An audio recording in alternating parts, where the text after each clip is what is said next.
En esta tienda de alquiler de Formigal tienen todo su material de esquí identificado para evitar hurtos y confusiones. Nuestra manera de identificar los esquís es para el programa informático un código de barras, que es lo que referencia el artículo. Luego ponemos un adhesivo con el nombre de nuestra tienda y el teléfono, y adicionalmente grabamos los esquís con el nombre de la tienda.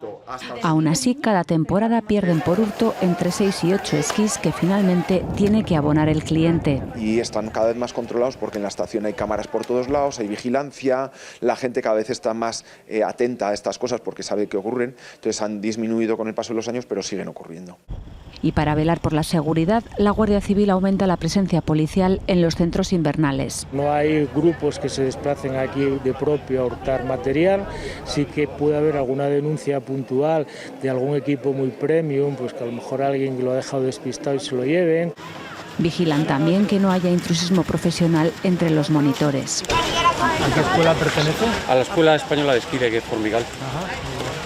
Las aglomeraciones de gente son muy importantes, tenemos picos muy grandes y especialmente los fines de semana. Es transmitir seguridad con nuestra presencia.